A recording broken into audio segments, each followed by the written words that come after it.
Michael Carter believed he had finally found happiness.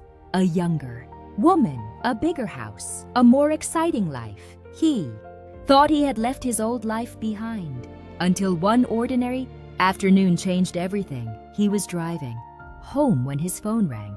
One of his oldest employees was calling. His voice was shaking. "Mr. Carter, I don't know how to tell you this, but Emily."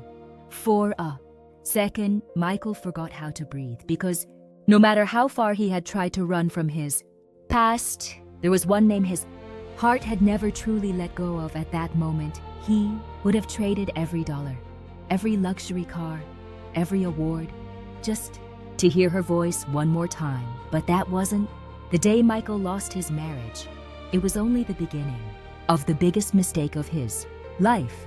To understand why, we have to go back 23 years to a tiny apartment where two young people had nothing except faith and each other. When two empty pockets shared one impossible dream. Rain leaked through the ceiling of apartment 14B. Emily smiled as she moved another bucket beneath the steady drip.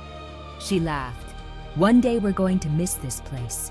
Michael looked at her as if she had lost her mind. "Miss this?" She nodded. "Not because it's comfortable, but because one day we'll remember that this is where our dream began." Michael walked toward her. He gently touched her face. "I'm sorry." "For what?" "For giving you this life," Emily smiled. "No, you didn't give me this life. I chose it. And I choose it again." Those words stayed with Michael for years. Back then, he wasn't a businessman. He wasn't successful. He wasn't respected. He was just another young man carrying folders from office to office, listening to strangers explain why his dream would never work. Every rejection hurt. Every closed door stole another piece of his confidence. Sometimes, he came home without saying a single word. Emily never pressured him to speak. She simply sat beside him, held his hand, and reminded him, "God didn't give you this dream to abandon it halfway." One cold November evening, Michael walked into the apartment, dropped his briefcase on the floor, and quietly said, "I'm done." Emily looked at him. "What do you mean?" "I quit. No more meetings, no more investors, no more disappointment. I can't keep humiliating myself." Silence filled the room. She slowly walked into their bedroom, opened the top drawer, returned carrying a small velvet box. Inside was the only necklace her late mother had left her. Michael frowned. "Why are you showing me this?" Emily smiled. "I already sold it." He froze. "What?" She placed an envelope on the table. "Cash. Enough to keep the company alive for another month." Michael stared at her. "You sold your mother's necklace?" Tears filled her eyes. "My mother always told me, some seeds only become miracles after we let them go." She took both of his hands. "If losing a necklace means saving our future, then I didn't lose anything." Michael broke down. For the first time in his life, someone believed in him more than he believed in himself. Neither of them knew that 23 years later, the world would call Michael Carter a self-made millionaire. Only God and Emily would know the truth, and that truth would one day become the greatest source of his regret. But success has a dangerous way of changing people, and Michael was about to learn that not every promotion is a blessing. Sometimes, it is the beginning of a slow fall. The woman nobody saw built the man everyone admired. The first contract didn't make them rich. It only gave them another month to survive. But that night, Michael and Emily celebrated as if they had won the lottery. They bought 2 hamburgers from a small diner, shared 1 slice of chocolate cake, and laughed because neither of them could afford soft drinks. As they walked home beneath the city lights, Michael stopped in the middle of the sidewalk. He looked at Emily with tears in his eyes. "One day, I'm going to give you everything you've ever dreamed of." Emily smiled. "You already have," he laughed. "No, seriously. I'm going to buy you a beautiful house, a new car, I'll take you anywhere in the world. She gently placed her hand on his cheek. I didn't fall in love with the future you promised me. I fell in love with the man who refuses to quit. For a long moment, neither of them spoke. Then Michael whispered, I'll never forget this. Emily believed him. With all her heart, the company slowly began to grow. 1 client became 3. 3 became 10. 10 became 50. Every new contract felt like another answered prayer. But behind every victory, there was a sacrifice nobody ever noticed. Emily woke up before sunrise every morning. She prepared breakfast, answered emails before Michael even arrived at the office, handled invoices, paid suppliers, packed shipments when employees called in sick, answered customer complaints, balanced the books late into the night. When money was tight, she quietly skipped buying clothes for herself. When payroll was due, she always made sure every employee got paid before they did. Some months, she and Michael lived on instant noodles while making sure everyone else received their salaries on time. No one ever knew, not even their employees. One winter afternoon, a supplier unexpectedly canceled a major order. The company was days away from bankruptcy. Michael sat alone in his office, his head resting on the desk. I can't do this anymore. Emily quietly walked in. She didn't give a motivational speech. She didn't quote famous entrepreneurs. She simply rolled up her sleeves. Come on, we still have work to do. They spent the entire night calling customers, preparing new proposals, delivering products themselves. At 3 o'clock in the morning, Michael looked at her. You're exhausted, she smiled. So are you. He reached for her hand. I'm sorry. For what? For making you carry this with me. Emily squeezed his fingers. This isn't your dream anymore. It's ours. Those words became the foundation of everything they would build. Years passed. The tiny office became a larger one. Then another. The old pickup truck became a company van.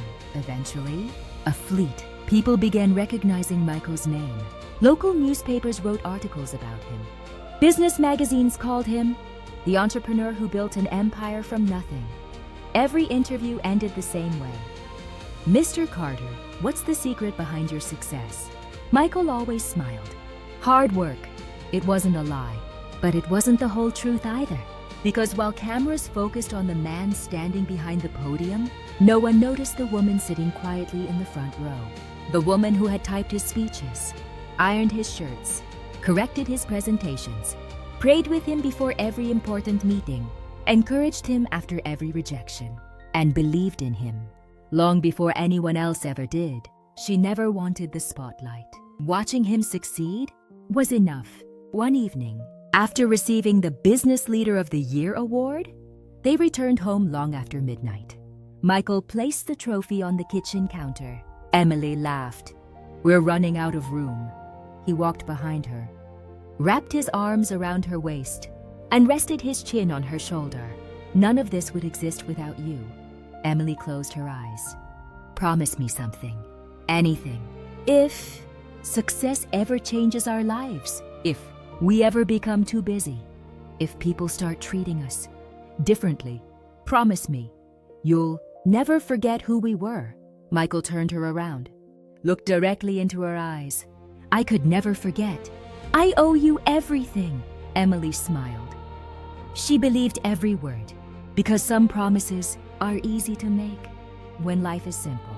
The hardest part is keeping them after the world starts applauding. Michael had no idea that the applause was slowly becoming louder than Emily's voice. And when that happens, people often stop hearing, the ones who love them first. But Michael wasn't changing overnight.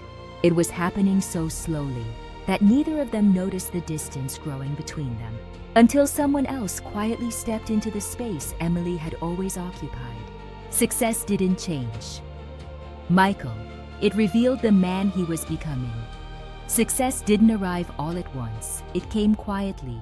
One contract, one promotion, one award, one opportunity at a time. And with every new achievement, Michael became a little busier, a little more important, a little harder to reach. At first, Emily barely noticed. She understood the pressure. She had lived every step of that journey beside him. Late nights became normal. Business trips became frequent. Weekend meetings replaced family dinners. Whenever she asked if he was overworking, he would smile. It's only for a little while. She believed him. After all, she always had. One Friday evening, Emily prepared his favorite dinner.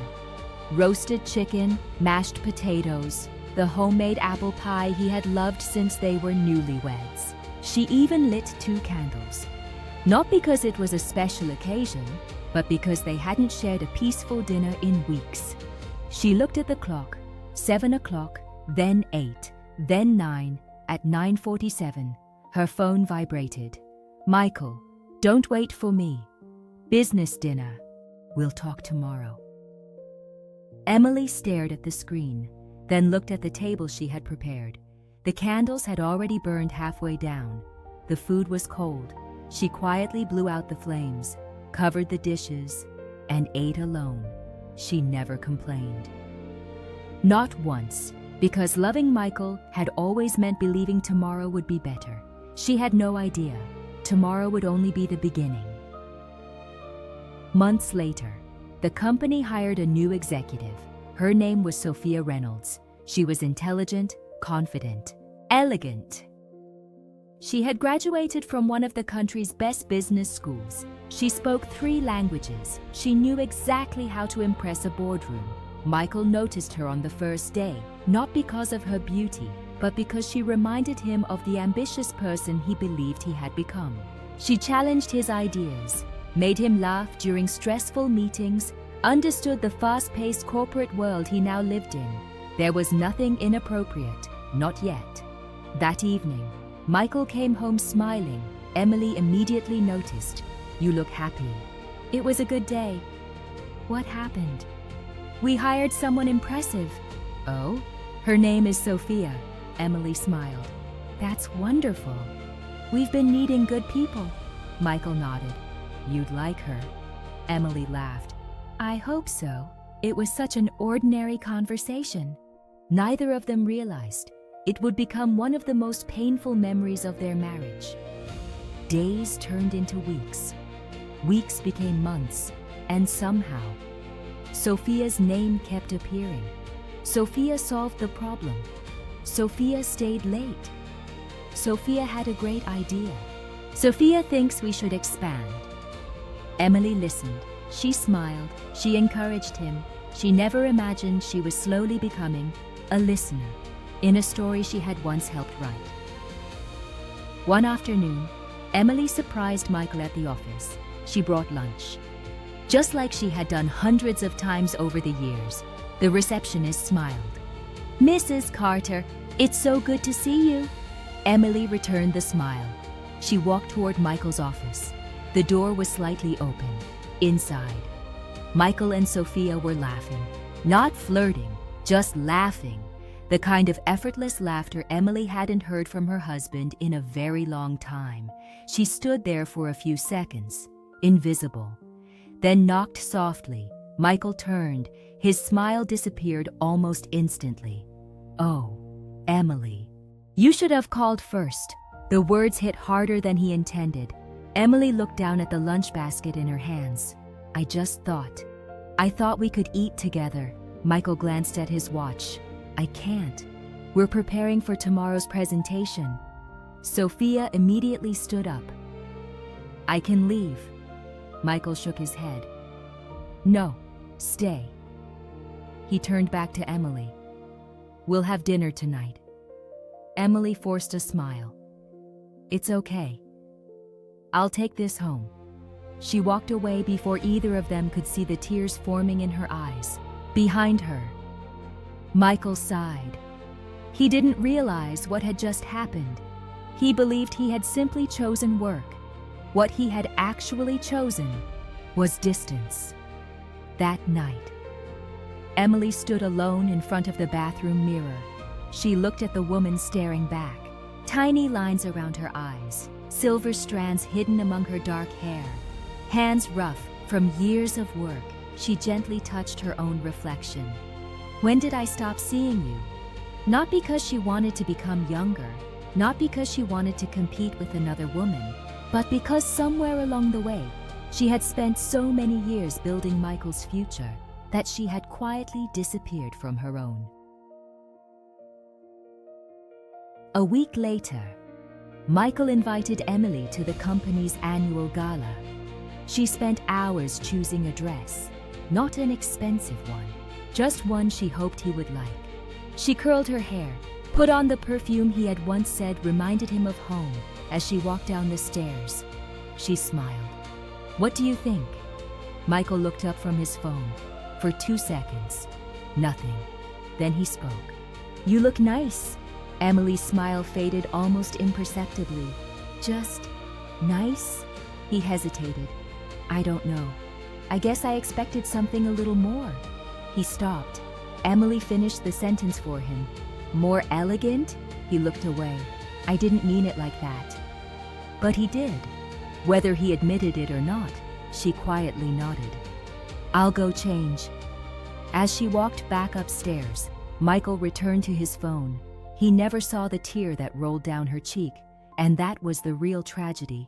Not the tear, the fact that he no longer noticed them. At the gala, people lined up to congratulate Michael. Flash after flash, handshake after handshake.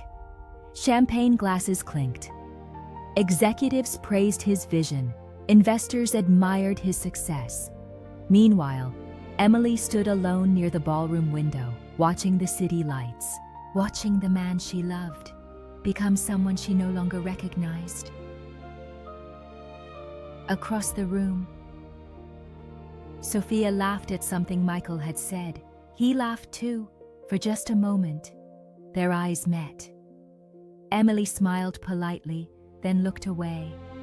She didn't feel jealous. She felt replaced. Not by another woman, but by another version of the man she had spent 23 years helping build. And for the first time, a question quietly settled into her heart. When did I stop being enough? She didn't know it yet, but someone else had already begun answering that question. And Michael was about to make the decision that would destroy everything they had built together, because that wasn't the day Michael betrayed his wife. It was the day he stopped protecting her heart, and every betrayal begins there. The day he stopped fighting for his marriage. No marriage falls apart in a single day. It happens one conversation at a time, one excuse at a time, one unanswered message, one forgotten promise, until one morning, two people wake up in the same house, feeling like complete strangers. The following months became a blur. Michael was traveling more than ever.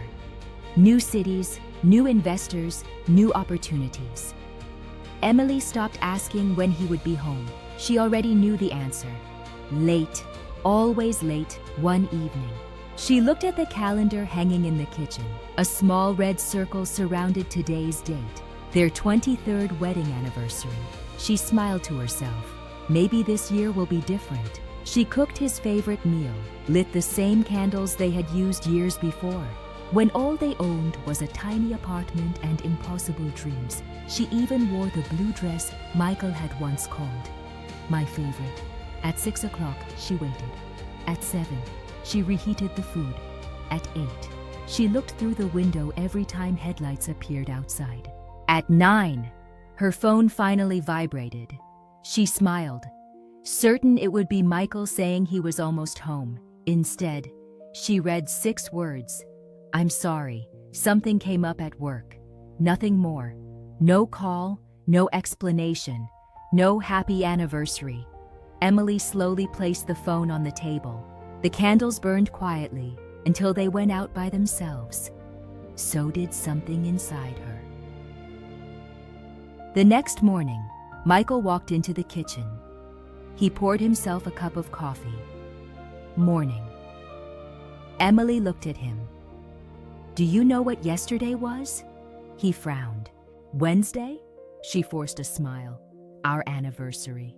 Silence. For the first time in 23 years, Michael had forgotten. He closed his eyes. "Oh, Emily, I'm so sorry. I've just been under so much pressure. She nodded. I know. He reached for her hand. I'll make it up to you. Emily gently pulled her hand away. You can't celebrate yesterday tomorrow. Those words followed Michael all day, but instead of going home early, he buried himself in work. It was easier than facing what he had broken. A few weeks later, the company organized a leadership retreat, 3 days at a luxury resort. Executives, partners, major investors. Emily had always attended those events. She wasn't just Michael's wife, she had helped build the company from the beginning. But this year, things were different. Michael stood in the bedroom holding 2 invitations. Emily smiled. What time should we leave Friday? Michael hesitated. He hated what he was about to say. I don't think this trip is really for spouses anymore. Emily looked at him. What do you mean? It's more corporate now. She stayed silent. I've gone every year. I know. So why not this year? He searched for an answer. There wasn't one. Not an honest one. Finally, he whispered, I just think it will be easier. Easier for who? He couldn't answer because they both already knew. Emily slowly nodded. I understand. No, she didn't. But she refused to beg for a seat in a life she had helped create. That same weekend, Michael and Sophia spent hours together preparing presentations, walking between conference rooms, sharing meals with executives, laughing about small things, nothing inappropriate, nothing anyone could point to, yet everything felt wrong. Late Saturday night, after the final dinner, Sophia stepped onto the hotel balcony. The city lights stretched endlessly below. Michael joined her. What a journey, she said softly. You built something incredible. Michael smiled. It wasn't just me. No? He looked down. There was someone beside me from the very beginning. Sophia noticed the sadness in his voice. Your wife? He nodded. You must love her very much. Michael didn't answer. And sometimes, silence says what words are afraid to admit. Back home, Emily sat alone in the living room. Old photo albums covered the coffee table, picture after picture. Their first apartment, their first broken-down car, their first office, the day they signed their first contract, the first employee, the first company Christmas party, the first award. There she was, standing beside him in every single picture. Then she looked around the house. Somehow, she was disappearing from the present, while only existing in the past. A tear rolled down her cheek, not because she believed another woman had stolen her husband, but because she feared something even worse. He no longer saw her. On Monday morning, Michael returned home. He carried expensive gifts from the resort, a designer scarf, imported chocolates, a bottle of perfume. Emily smiled politely. Thank you. She placed the gifts on the kitchen counter, untouched. Then she looked at him with quiet eyes. I don't need presents, Michael. I need my husband. For the first time, he had no answer, not because he didn't love her anymore, but because he no longer knew how to find the man she was asking for. That night, Michael stayed awake for hours. Emily slept facing the other side of the bed. The distance between them was less than a foot. It had never felt so impossible to cross. He almost reached for her hand. Almost, instead. He rolled over, closed his eyes, and chose silence. It would become one of the greatest regrets of his life, because sometimes the smallest decision creates the deepest wound. Michael still believed there would always be another chance to fix his marriage. He had no idea he was about to run out of chances forever. Chapter 5: The Woman Who Made Him Feel Alive. Again, some betrayals begin with a kiss.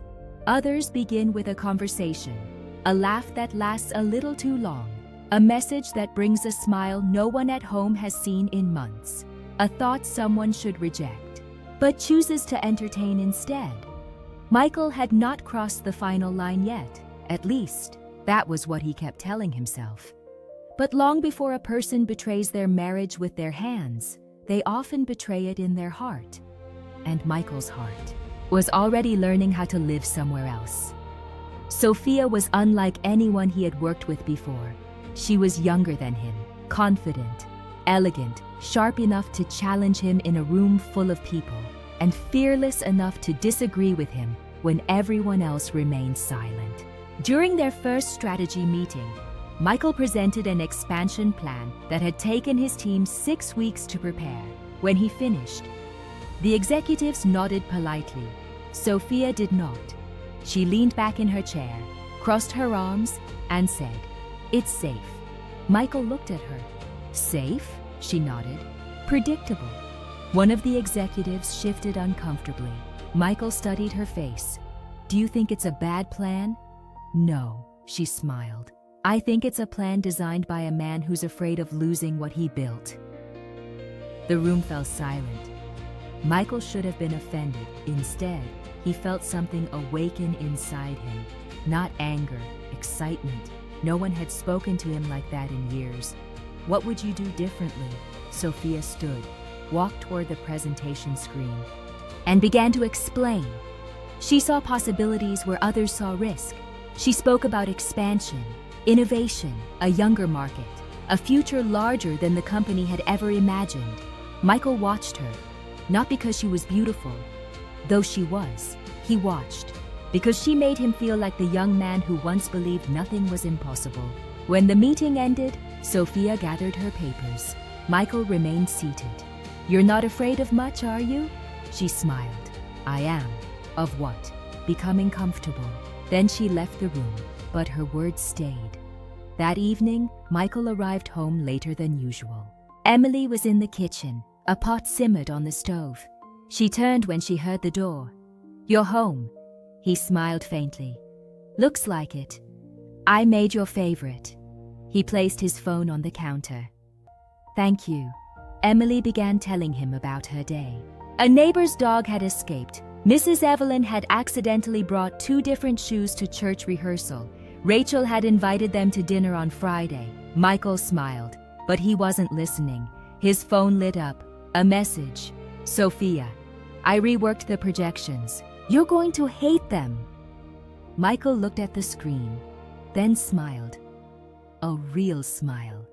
The kind Emily had not seen in a long time. She stopped talking.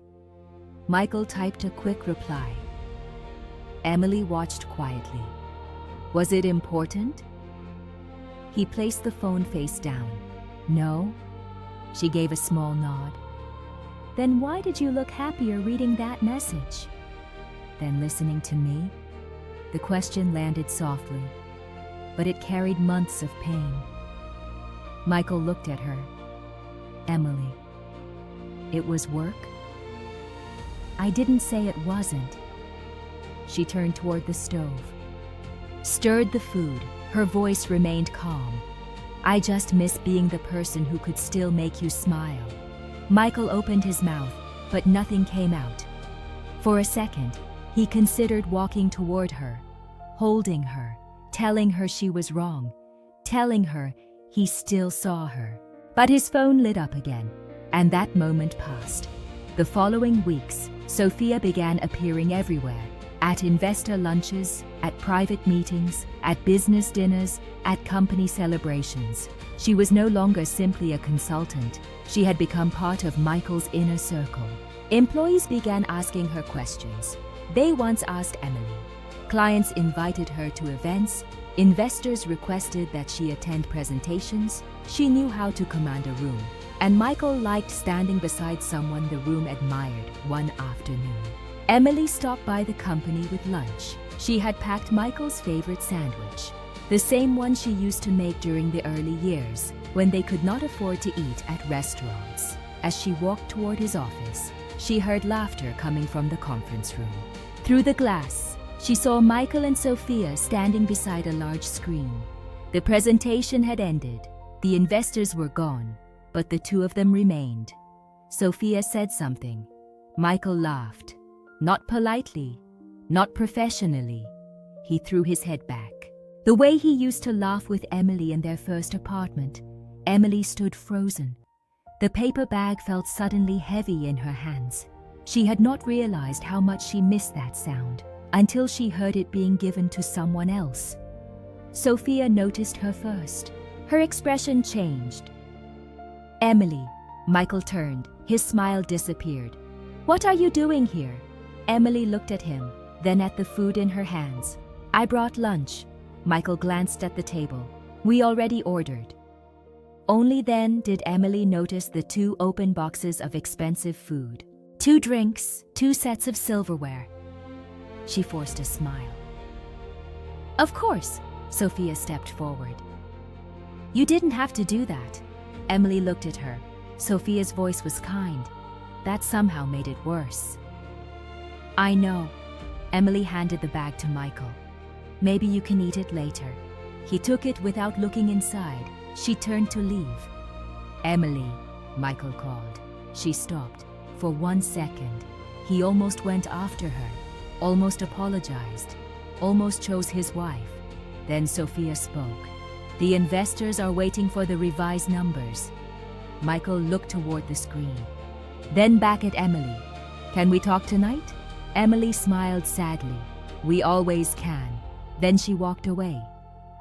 Michael watched her disappear down the hallway. Something inside him whispered, go after her. But ambition spoke louder, and he returned to the meeting.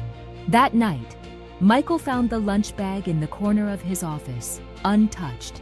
He opened it. Inside was the sandwich, an apple, and a small folded note. I know you're under pressure. I'm praying for you. I still believe in you. He stared at the handwriting. For a moment, guilt tightened around his chest. Then his phone rang. Sophia, are you still at the office?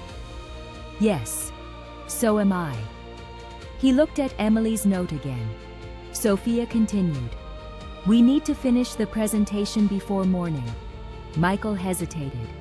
I should go home. A brief silence followed. Then Sophia said, of course. No pressure, no seduction, no dramatic invitation, just space for him to choose.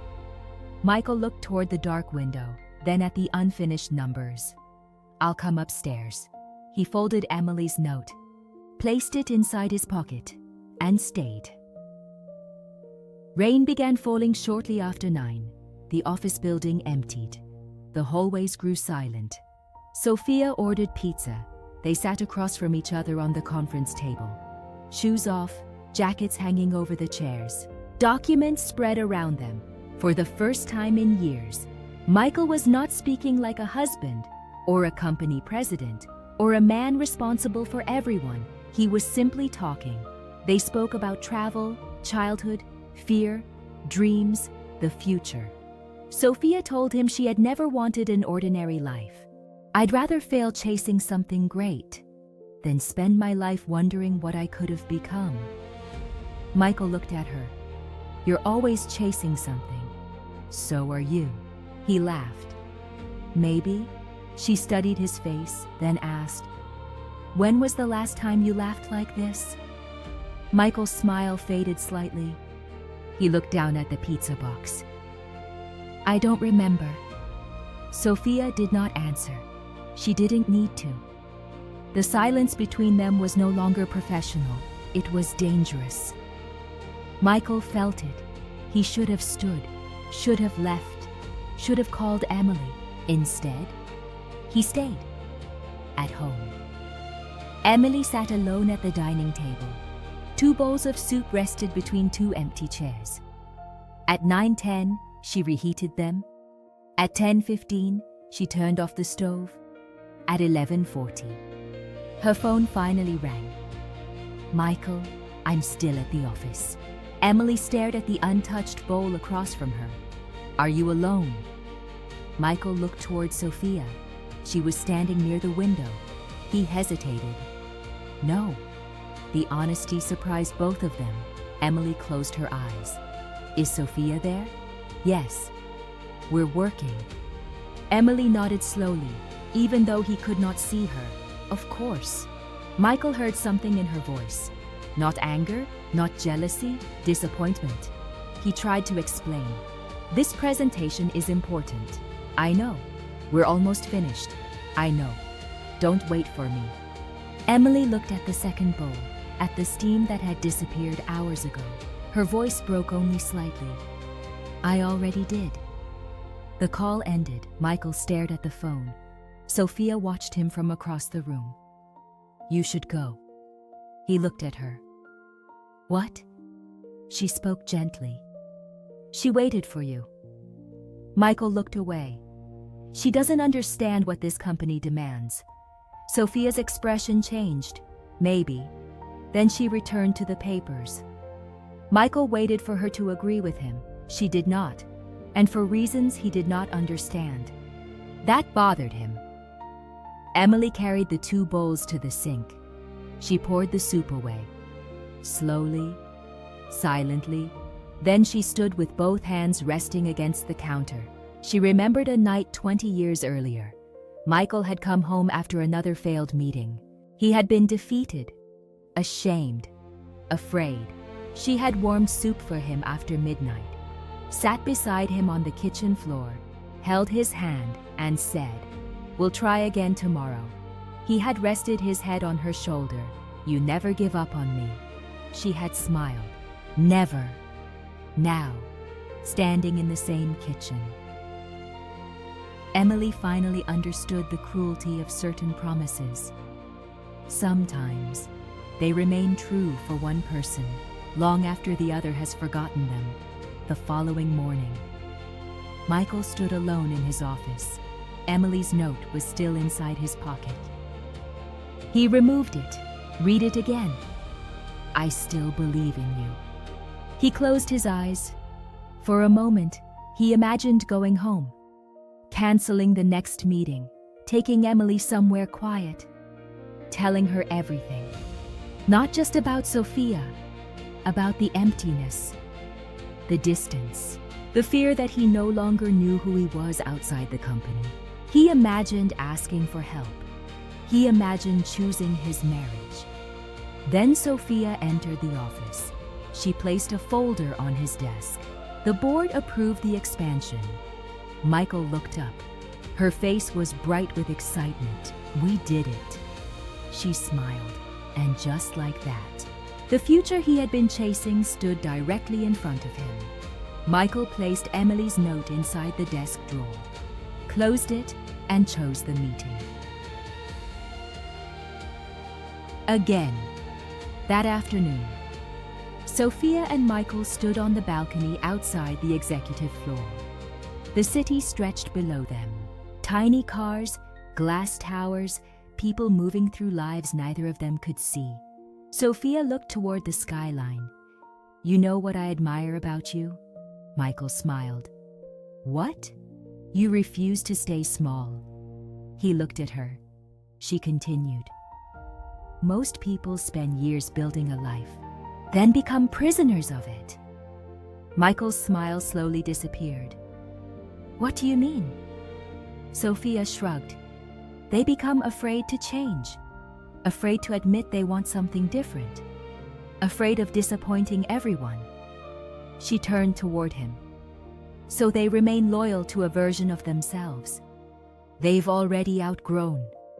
The words entered a place inside Michael where they should never have been allowed to stay. He thought about Emily, the house, the routines, the church, the old stories, the life they built. For the first time, he did not see those things as blessings. He saw them as walls. That thought frightened him, but not enough to reject it. Sophia stepped away from the balcony. Before leaving, she looked back. You don't have to apologize for becoming someone new. Then she disappeared inside. Michael remained there alone. The city at his feet, Emily's note inside his desk, and a lie beginning to form inside his heart. Maybe the marriage had ended long before Sophia. Maybe he had simply been too afraid to admit it. Maybe Emily loved the man he used to be, but Sophia understood the man he was becoming. Maybe he deserved to feel alive again. That was the lie, and the more he repeated it, the more it began to sound like truth. That evening, Emily sat with Rachel in the living room. A cup of tea rested untouched between her hands. Rachel had watched her avoid the truth for weeks. Finally, she asked, "Do you think there's someone else?" Emily remained quiet. Her eyes drifted toward the wedding photograph on the wall. Michael was smiling in the picture, young, hopeful, still capable of looking at her as though she were the only person in the room. Emily slowly shook her head. "I don't think I'm losing my husband to another woman." Rachel frowned. "Then what do you think is happening?" Emily's eyes filled with tears, but her voice remained steady. "I think I'm losing him to a version of himself." She looked down at her hands. "That no longer believes it needs me." Rachel reached for her. Emily continued, "He doesn't look at Sophia the way a man looks at someone he loves. Not yet. He looks at her the way he looks at the future." Rachel whispered, "Are you going to fight for him?" Emily looked toward the hallway, toward the home she had spent years protecting. Then she answered with a calmness that had been born from exhaustion, "I will never fight another woman." Rachel held her breath. Emily's tears finally fell. "I simply refuse to fight for a man," she paused, "who has stopped fighting for me." That night, Michael came home shortly after midnight. The house was dark. He walked into the kitchen. A single light above the stove had been left on. There was no dinner waiting. No note, no question asking when he would return. Nothing. For the first time, Emily had stopped waiting. Michael stood in the silence, and strangely, he did not feel relieved. He felt afraid. On the dining table, his wedding photograph had been turned face down. Beside it was Emily's phone. The screen lit up. A message she had just sent him. Only 6 words.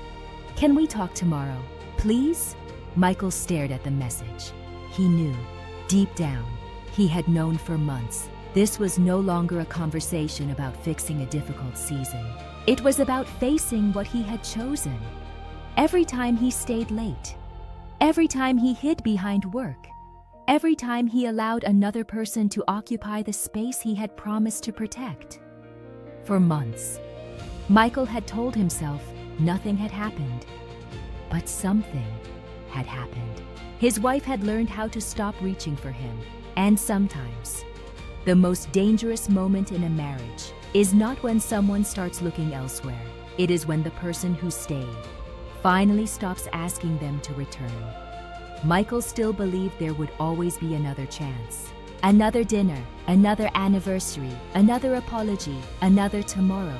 He was wrong, because love rarely dies in one moment. It fades. One unread note, one unanswered question, one abandoned dinner, one justified choice at a time, until one day, the person who believed in you no longer recognizes the person you have chosen to become.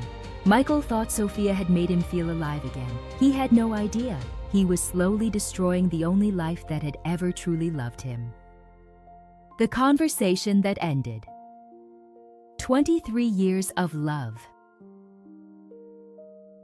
Some conversations change everything, not because they are loud, but because they leave no road back.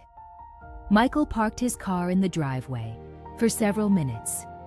He didn't move. The lights inside the house were still on. Emily was waiting, just as she always had, except tonight.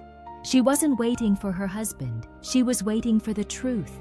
When he finally opened the front door, the house felt different, quiet, peaceful, almost unfamiliar. Emily was sitting at the dining table. 2 mugs of coffee rested between them, just like hundreds of nights before.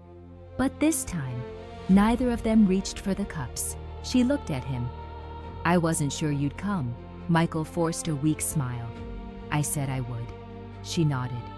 You used to. Those 3 words hurt more than she intended. He slowly sat down. Neither of them spoke. The silence wasn't awkward anymore. It was exhausted. Finally, Emily broke it. Michael, can I ask you one question? He nodded. Do you still love me? He closed his eyes. Not because he didn't know the answer, but because he had spent months trying not to say it out loud. He stopped. Emily wasn't crying. She wasn't angry. She was simply waiting. Waiting for honesty. For the first time in years. I don't know. The words barely left his lips. Emily looked down.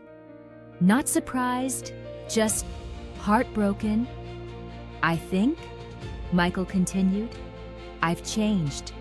I don't feel like the same person anymore. Emily smiled sadly. I know. I've been watching you become someone else. Silence, long, heavy, painful. Michael took a deep breath. There is someone else. Emily didn't flinch. She had already known, not because she had seen anything, but because a wife always notices when another woman begins living inside her husband's attention. Is it Sophia? He slowly nodded. I'm sorry.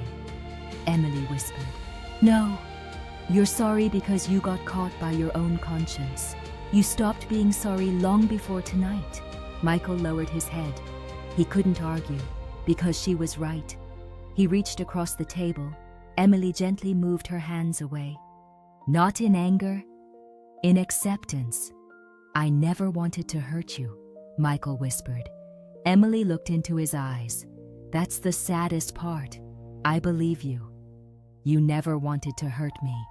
You just stopped protecting me. Those words broke something inside him.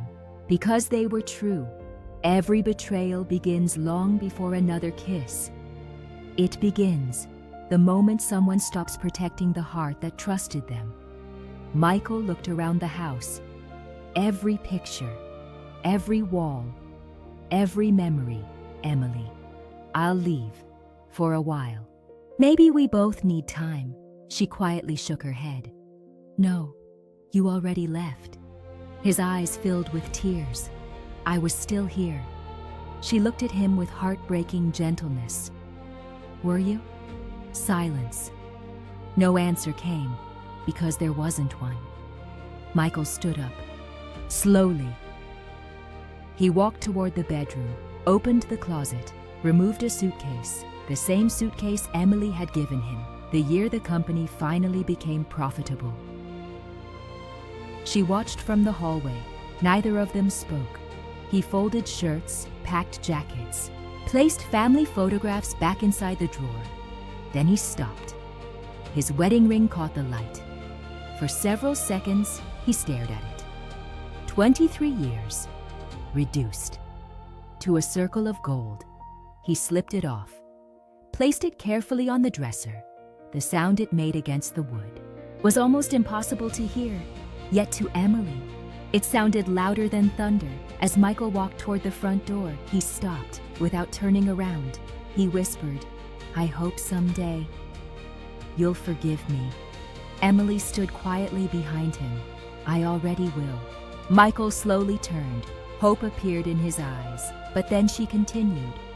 Forgiveness is how I free my heart. It doesn't mean I will trust you again. His shoulders dropped. For the first time, he understood. Forgiveness heals the wound. It doesn't erase the scar. He opened the front door. Cold air rushed inside. He stepped onto the porch, then stopped one last time. Emily, if there's anything I can do, she smiled through tears. There is. He waited. She took one slow breath. One day, when you remember our story, I hope you don't remember the company. I hope you don't remember the awards. I hope you don't remember the house. I hope you remember the girl who believed in you when nobody else did. Michael couldn't speak. He simply nodded, then walked away. The door closed quietly behind him. Emily remained standing in the middle of the living room. The house had never felt so empty, but strangely, neither had her heart. Because somewhere beneath all that pain, a tiny seed had been planted. Not the seed of revenge, not bitterness. Hope. Hope that one day she would become the woman she had forgotten while helping someone else become successful. She walked to the window, watched his car disappear at the end of the street. A single tear rolled down her face. Then, she whispered the words that would change the rest of her life. "I'm not losing my story." She closed her eyes. "I'm finally beginning the chapter that belongs to me." She turned off the lights, closed the curtains, and for the first time in 23 years, Emily Carter chose herself. But Michael believed he had found freedom. He had no idea loneliness was already waiting for him. Two different roads, one inevitable destination. The first morning after 23 years, Emily woke up alone. For a few seconds, she forgot. She reached toward the other side of the bed, only to touch an empty pillow. Silence filled the room, the kind of silence that reminds you someone isn't coming back. She sat on the edge of the bed. Her eyes wandered across the bedroom. His closet, half empty, his favorite chair, untouched. The photograph from their 25th anniversary celebration, still smiling back at her as if nothing had changed. She finally stood, walked to the bathroom, looked into the mirror. For a long time, she didn't recognize the woman staring back. There were lines around her eyes she had never noticed, gray strands hidden beneath carefully colored hair, shoulders that had carried everyone else's dreams until they had forgotten how to carry their own. Softly, she whispered to herself, "Who are you now?" There was no answer, not yet. Across the city, Michael woke up in a luxury apartment overlooking the skyline. Sophia handed him a cup of coffee. "To new beginnings," he smiled.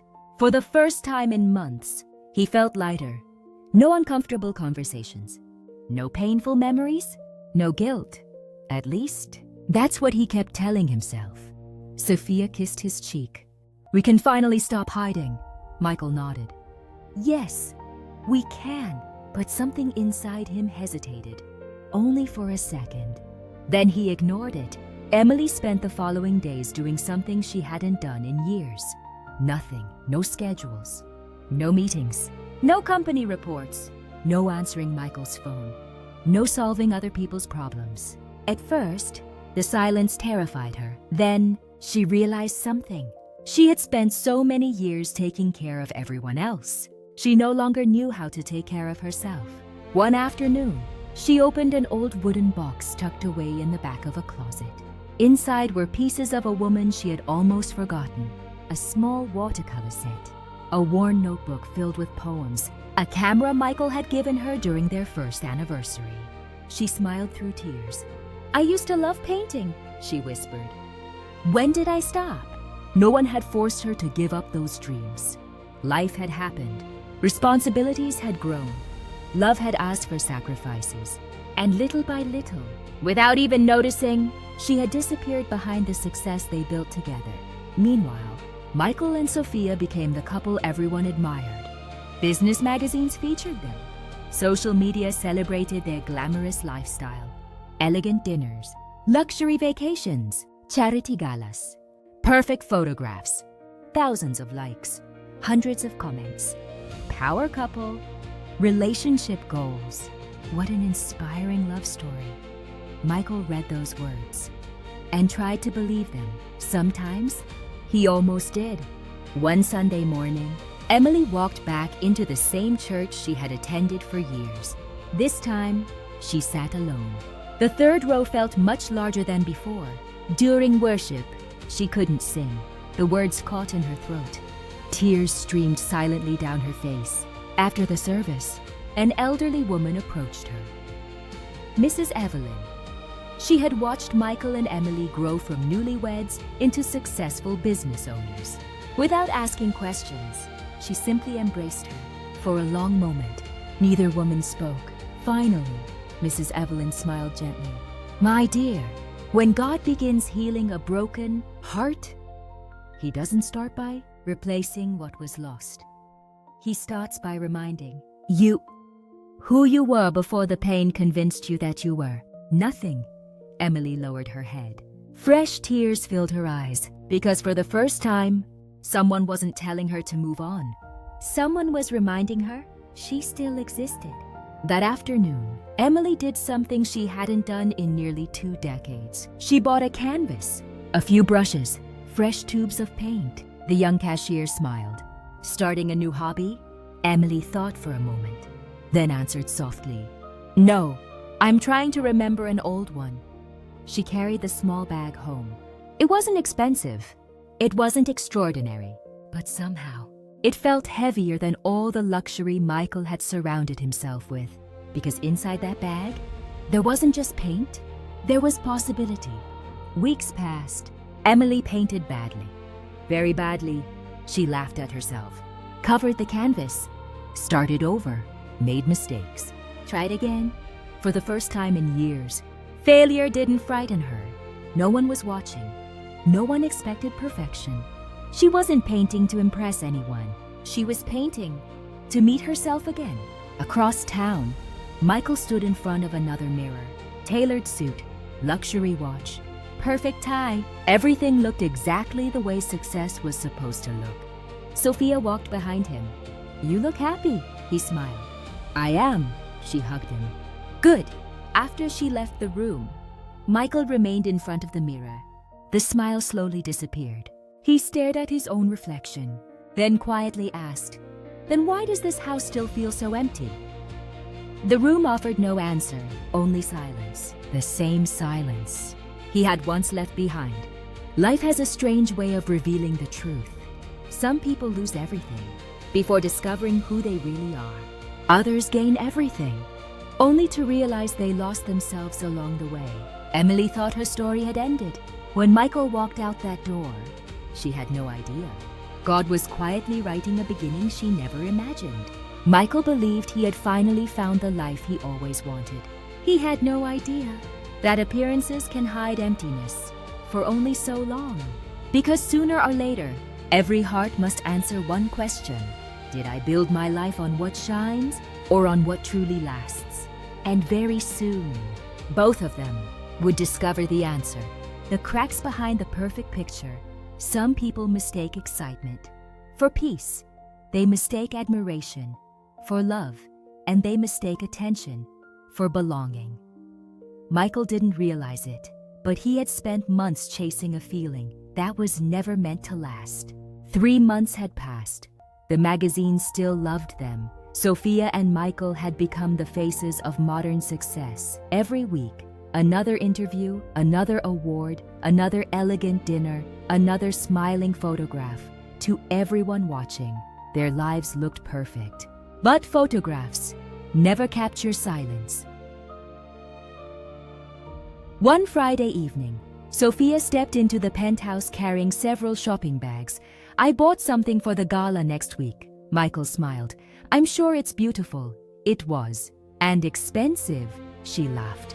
You only live once. She pulled out an elegant designer dress. Do you like it? It looks amazing. I knew you'd say that. She twirled happily in front of the mirror, then looked at him. By the way, I also booked our trip to Greece. Michael blinked. Greece! She nodded excitedly. We deserve it. He hesitated. I've been thinking. Maybe we should slow down a little. Her smile faded. Slow down? We've been spending a lot lately. Sophia laughed. Michael, you own one of the fastest growing companies in the state. Money isn't the problem. He didn't answer, because money had never been the problem. Not really. That same evening, Emily was sitting on the back porch of her small house. A canvas rested on an old wooden easel. The sunset painted the sky with soft shades of orange and gold. She dipped her brush into blue paint, stopped, smiled, then painted anyway. The picture wasn't perfect, neither were the colors, But for the first time in years, she wasn't trying to make something perfect. She was simply creating. Her phone buzzed. It was Rachel. "How's the famous artist?" Emily laughed.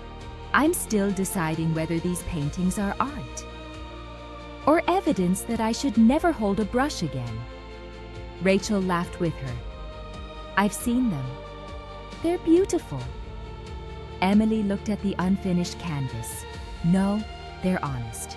And somehow, that mattered more. A few weeks later, Michael attended another charity gala. Crystal chandeliers sparkled overhead. Champagne flowed freely. Every conversation revolved around investments, luxury, expansion, recognition. Sophia moved effortlessly through the room. She knew everyone's name. Everyone knew hers. Michael watched her from across the ballroom. She belonged there. Yet, he couldn't explain why he felt like a stranger. An elderly businessman approached him. "Michael, congratulations. You've built an incredible company. Your wife is remarkable." Michael smiled automatically. "Thank you." The man paused. "I mean, your first wife." Michael froze. The businessman continued. "I met Emily years ago, when your company almost went bankrupt. I'll never forget watching her encourage you." He smiled warmly. "That woman believed in you like I've rarely seen." Before Michael could answer, the man had already disappeared into the crowd for the rest of the evening. Michael couldn't hear another conversation. Only one sentence echoed inside his mind. That woman believed in you. Late that night, Michael returned home. The penthouse was dark. Sophia wasn't back yet. She had gone to an after-party with several investors. He loosened his tie, walked to the kitchen, opened the refrigerator. There was expensive wine, imported cheese, fresh flowers. Everything looked elegant. Everything looked carefully designed. But there was no handwritten note on the refrigerator, no leftover soup waiting for him, no small message saying, "I'm praying your meeting goes well today." He leaned against the counter, closed his eyes. Without meaning to, a memory surfaced. 20 years earlier, a tiny apartment, a power outage, Emily lighting 2 candles, serving instant noodles on their only 2 plates, laughing because they couldn't afford anything else. She had looked at him and said, "One day we'll laugh about this." He remembered laughing with her. He remembered believing her. He remembered feeling rich, long before he actually became rich. A sharp ache settled in his chest. He opened his eyes quickly, as if trying to escape the memory. Across town, Emily stood inside a small community art center. Her paintings hung quietly along one white wall.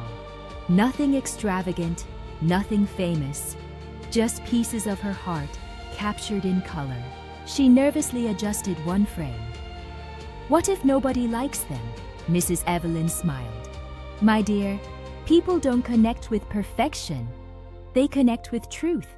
A little girl walked over. She couldn't have been older than 8. She stopped in front of one painting. It showed a tree, half covered in winter, half blooming in spring. The child looked up at Emily. "Did you paint this?" Emily smiled. "I did." The little girl pointed at the blossoms. "I think the tree was sad, but God wasn't finished with it." Emily felt tears gather in her eyes. She knelt beside the child. "What makes you think that?" The girl shrugged. "Because spring always comes." Emily looked back at the painting. For months, she thought she had been painting landscapes. Now she realized she had been painting herself. That night, Sophia finally arrived home. She kicked off her heels, dropped her purse onto the sofa. "You should have stayed. The party was incredible." Michael smiled politely. "I'm tired." She sat beside him. "You've been saying that a lot lately." He looked out the window. "I guess I have." Sophia studied him for a moment, then quietly asked, "Michael, are you missing your old life? Or are you missing the woman who made that life worth living?" He didn't answer, because for the first time, he wasn't sure there was a difference. Some cracks appear all at once, others begin with a whisper, a forgotten memory, an unexpected question, a single sentence that refuses to leave your heart. Michael still had everything he once dreamed of: success, recognition, luxury, the woman he believed he wanted, and yet, peace had quietly slipped through his fingers. Meanwhile, Emily had almost nothing she once thought she needed. No mansion, no title, no marriage. And still, every morning, her heart felt a little lighter than the day before, because real healing doesn't begin when life returns to what it was. It begins when you stop waiting for yesterday and become grateful for what God can still do with tomorrow. Michael thought he had escaped his past. He had no idea. His past was about to become the mirror that exposed everything his success could no longer hide.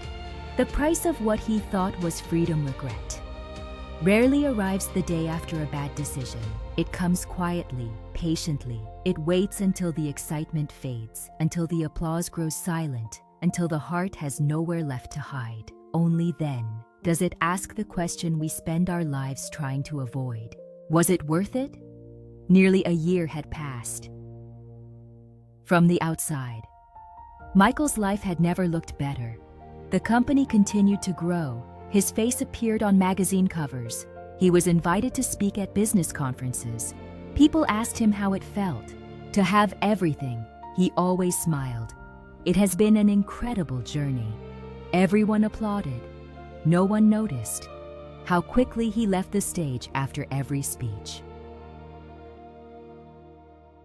One Monday morning, Michael walked into the boardroom carrying a folder filled with expansion plans. The room was already full. Executives, investors, advisors. Sophia sat beside him, elegant, confident, always prepared. The meeting began smoothly until one investor cleared his throat.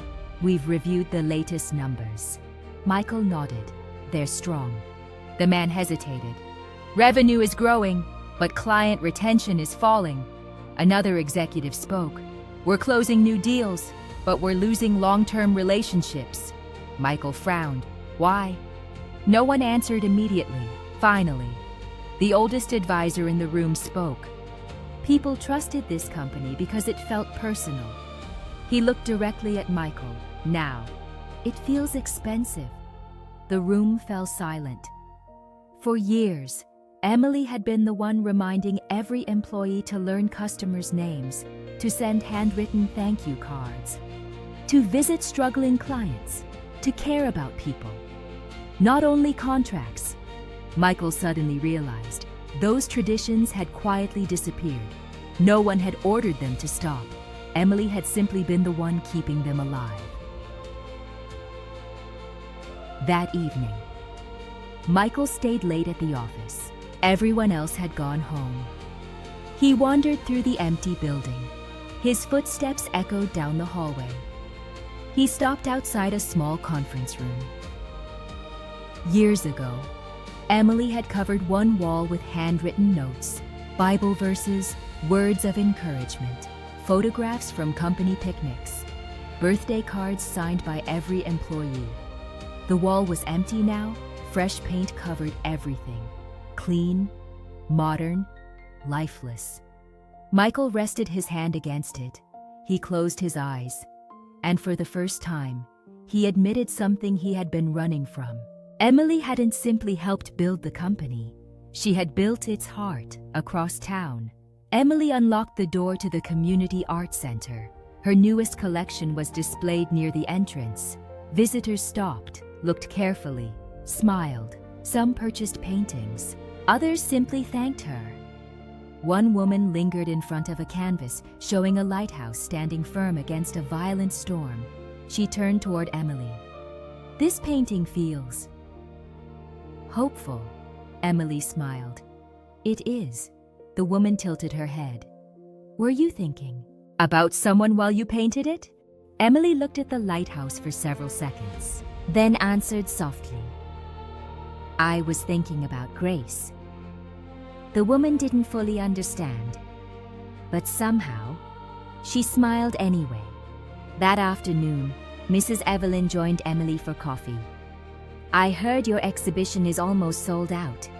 Emily laughed. I still can't believe people actually want my paintings. Mrs. Evelyn stirred her tea. My dear, they aren't buying paint, they're buying honesty. Emily smiled thoughtfully. For years, she had believed her greatest gift was helping someone else succeed. Now, she was discovering that God had planted dreams inside her long before she became someone's wife. Dreams she had forgotten, but heaven had not. Meanwhile, Michael drove home through heavy rain. Traffic crawled. The windshield wipers moved back and forth. Suddenly, his phone rang. He glanced at the screen. Unknown number. He answered. Mr. Carter? Yes. This is St. Matthew Hospital. His heart skipped. We're trying to reach a former emergency contact. Michael tightened his grip on the steering wheel. Emily? The nurse paused. She listed you years ago. But don't worry, she's fine. We simply needed updated information. Michael let out a long breath. Thank God. The words escaped before he could stop them. After ending the call, he pulled the car onto the shoulder. Rain pounded against the windshield. He stared ahead, unable to move. She had forgotten to remove his name. Or perhaps she simply hadn't thought about it. Either way, his name was still there, in the place reserved for the person someone trusts most. When life suddenly falls apart, he covered his face with both hands. For the first time since leaving, he cried. Not because he wanted Emily back. Not yet. He cried because he finally understood. Someone had once trusted him with their entire life, and he had treated that trust as if it were ordinary. That same evening, Emily stood on her porch watching the rain. The air smelled fresh, peaceful. She whispered a quiet prayer. Lord, I don't understand everything that happened, but thank you for not abandoning me when I thought my life was over. She smiled, not because the pain had disappeared, but because hope had become stronger than the pain. Sometimes, healing doesn't arrive with fireworks. Sometimes, it comes so gently, you only realize you've healed.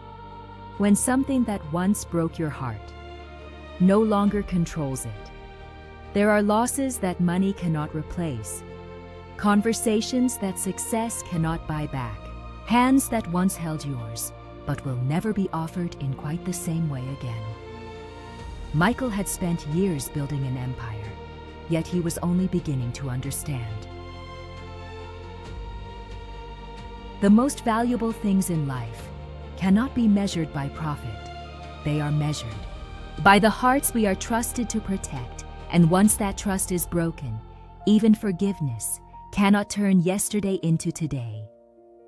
Michael had finally begun to mourn what he lost, but he still didn't know whether redemption would ask only for tears or for everything he had left to give. After the goodbye, some endings don't sound like endings. Sometimes they sound like forgiveness. 2 years had passed, life had continued, seasons had changed, children had grown, businesses had expanded, dreams had been born, others had quietly faded away. Time had moved forward, as it always does. But some lessons need time before they can truly be understood. Michael no longer lived in the penthouse. After months of growing distance, he and Sophia had quietly gone their separate ways. There had been no dramatic betrayal, no screaming, no revenge, only one painful realization. They had admired each other, but admiration had never been enough to build a home. The company still existed, smaller now, healthier. Michael had changed the way it was run. Employee birthdays were celebrated again. Handwritten thank you notes had returned. Community projects once canceled were restored. The office walls once again displayed photographs instead of awards. Visitors often complimented the warmth of the company. Few knew why it had changed. Michael knew every act of kindness was his silent way of honoring the woman who had taught him that success without compassion is simply another form of poverty. One quiet Saturday morning, Michael found himself driving down a familiar road. He hadn't planned it. At least, that's what he told himself. The community art center stood just as he remembered, simple, peaceful, full of light. He stepped inside. The scent of fresh paint filled the room. People wandered through the gallery. Soft music played in the background. Then, he saw her, Emily. She was speaking with a young couple who had just purchased one of her paintings. She smiled. Not the smile she used to force, when pretending everything was fine. This one reached her eyes. It was peaceful, real. When she finally noticed him, she froze, only for a moment. Then, she smiled gently. "Hello, Michael." No anger, no bitterness, just kindness. And somehow, that kindness hurt more than anger ever could. They walked into the small garden behind the gallery for a while. Neither of them spoke. Birds sang from the trees. A soft breeze carried the scent of blooming flowers. Finally, Michael broke the silence. "I've rehearsed this conversation 1,000 times." Emily smiled softly. "I figured you might." He looked down at his hands. "I used to think my biggest mistake was leaving you."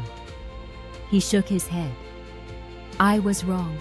My biggest mistake was believing success gave me permission to stop protecting the person who loved me the most." Emily remained silent. He continued. "I've spent 2 years asking God to forgive me. And every time I prayed, I realized something. I never truly thanked you." His voice trembled. "You believed in me when there was nothing impressive about me. You saw a future that I couldn't even see myself. You gave away pieces of your own dreams so mine could survive." He looked into her eyes, and I called that ordinary. Tears filled his face. "I'm so sorry. I don't expect another chance. I don't deserve one. I just needed you to know. I finally understand what you were to me." Emily quietly wiped a tear from her cheek. Then she smiled. "You know something?" Michael waited. "For a long time, I asked God why He allowed my heart to be broken." She looked toward the garden. "I thought He had taken everything from me." She laughed softly. "But He hadn't. He was giving me back the woman I had forgotten." Michael lowered his head. "I've seen your paintings. They're beautiful." Emily smiled. "They aren't beautiful because of me. They're beautiful because every brushstroke reminds me God can still create something meaningful." On a canvas that once looked ruined, Michael took a deep breath. "I don't know what happens now." Emily looked at him with quiet compassion. "I do." He looked up. "We keep walking." She gently reached into her purse, pulled out a small folded envelope. "I've carried this for a while." He opened it carefully. Inside was an old photograph, the tiny apartment, 2 folding chairs, a borrowed table, instant noodles, 2 young people laughing. Written on the back, in Emily's handwriting, were the words she had written 25 years earlier. "Whatever happens, never let success become more important than love." Michael stared at the photograph. His hands trembled. He had forgotten those words. Emily never had. He looked up again. "Is there any hope for us?" Emily was quiet, long enough for the wind to answer before she did. Finally, she smiled.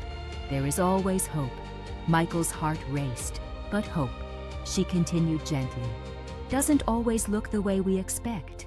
She stepped closer, placed her hand softly over his. I forgave you. A long time ago. And I will always thank God. For the years we shared, she paused. They made me who I am. Another pause. But sometimes, the greatest miracle isn't God putting two people back together. It's God making sure neither of them leaves the pain, the same person they were when it began. Michael closed his eyes. A tear rolled slowly down his face. Not because he had lost Emily again, but because, for the first time, he accepted that love can remain real, even when it no longer asks to be possessed. They embraced, not as husband and wife, not as strangers, but as two people who had survived the same storm, on different shores. When they finally stepped apart, Emily smiled. I have to get back. My students are waiting. Michael frowned slightly. Students? She laughed. I teach painting now. He smiled through tears. Of course you do. She turned and walked back toward the gallery. Halfway there, she stopped, without looking back. She said one last thing. Michael, he answered softly. Yes? Thank you for finally telling me the truth. Then she disappeared inside the building. Michael remained standing in the garden, the photograph still in his hands. The breeze gently moved through the trees, for the first time in many years. He didn't ask God to change his past. He simply thanked him for using even his greatest failure to teach him what love had been all along. Love is never measured by how loudly it is declared. It is measured by how faithfully it is protected. Success may build houses, talent may build companies, dreams may build futures, but only humility can rebuild a heart. Some goodbyes end marriages, others begin new lives, and sometimes the greatest evidence of God's grace is not that He gives us back what we lost, it is that He transforms us until we become people capable of loving the way we should have loved from the very beginning, because every ending placed in God's hands can become the beginning of someone's redemption.